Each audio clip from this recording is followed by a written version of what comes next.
La Edad Contemporánea o Moderna es el periodo histórico que comienza en el año 1789 con la Revolución Francesa y continúa hasta el presente. Los acontecimientos de esta época se han visto marcados por transformaciones aceleradas en la economía, la sociedad y la tecnología que han dado merecido el nombre de Revolución Industrial. El clasicismo es un movimiento cultural, estético e intelectual inspirado en los patrones estéticos y filosóficos de la antigüedad clásica, la cual se caracteriza por buscar la perfección del hombre en sus aspectos físicos.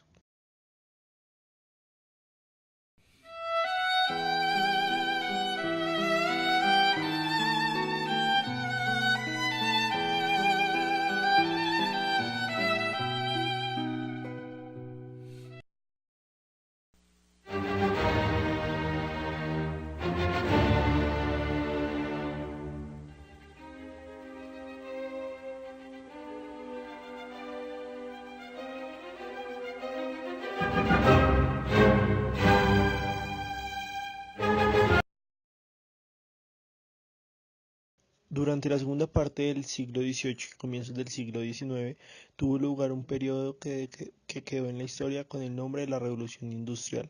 Se trató de una época de gran transformación en el ámbito tecnológico, económico, social y cultural que tuvo su epicentro en Inglaterra. El inicio del arte moderno fue al terminar el siglo XIV. Es un movimiento vanguardista de experimentación donde todos los artistas se prepararon en escuelas como lo es la Escuela de Venecia.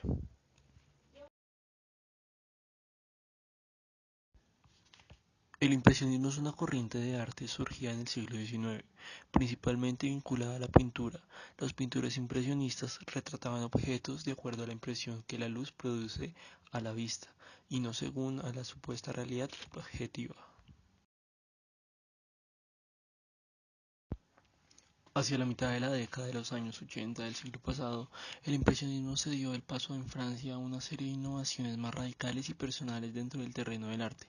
Los artistas que protagonizaron estos cambios fueron sin duda Seurat, Van Gogh, Toulouse, Cézanne. La importancia del impresionismo en estos artistas no debe minimizarse, puesto que la influencia de este en sus perspectivas formaciones fue notable. El expresionismo fue un movimiento cultural surgido en Alemania a principios del siglo XX, que se plasmó en un gran número de campos: artes plásticas, literatura, música, cine, teatro, danzas, fotografía, entre otros. Su primera manifestación fue en el terreno de la pintura, coincidiendo en el tiempo con la aparición del fauvismo francés, hecho que convirtió a ambos movimientos artísticos en los primeros exponentes de las llamadas vanguardias históricas. El cubismo fue un movimiento artístico desarrollado entre 1907 y 1914. Nació en Francia y encabezado por Pablo Picasso, entre otros grandes artistas. Es una tendencia esencial, pues da pie al resto de vanguardias europeas del siglo XX. No se trata de un ismo más, sino de la ruptura definitiva con la pintura tradicional. El constructivismo fue un movimiento artístico de vanguardias que incorpora a la obra artística los conceptos de espacio y tiempo a fin de conseguir formas dinámicas. El constructivismo nació en Rusia a principios del siglo XX. El dadaísmo es un movimiento cultural y artístico que surgió en 1916 en Cabaret Voltaire, en Zurich, Suiza.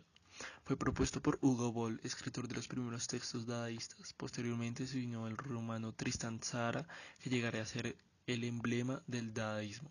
El dadaísmo se caracterizó por rebelarse en contra de las convenciones literarias y especialmente artísticas, por burlarse de los artistas burgués y de su arte. El surrealismo propone una teoría de lo inconsciente y de lo irracional como medio para cambiar la vida, la sociedad y el arte, y el hombre por medio de la revolución. No es un movimiento con una unidad de estilo, sino con una serie de investigaciones de artistas individuales, cada uno con un estilo propio. El arte cinético, arte abstracto y contemporáneo que se basa en crear objetos cambiantes con movimiento real o virtual para producir ilusiones ópticas. El op art, también conocido como optical art o como arte óptico, es un estilo de arte visual que hace el uso de ilusiones ópticas para crear nuevas dimensiones y sensaciones de profundidad, espacio, entre otras. El arte pop, como la música pop, busca utilizar imágenes populares en oposiciones a la elitista cultura existente en las bellas artes, separándolas de su contexto y aislándolas o cambiándolas con otras, además de resaltar el aspecto banal o kitsch de algún elemento cultural, a menudo a través del uso de la ironía.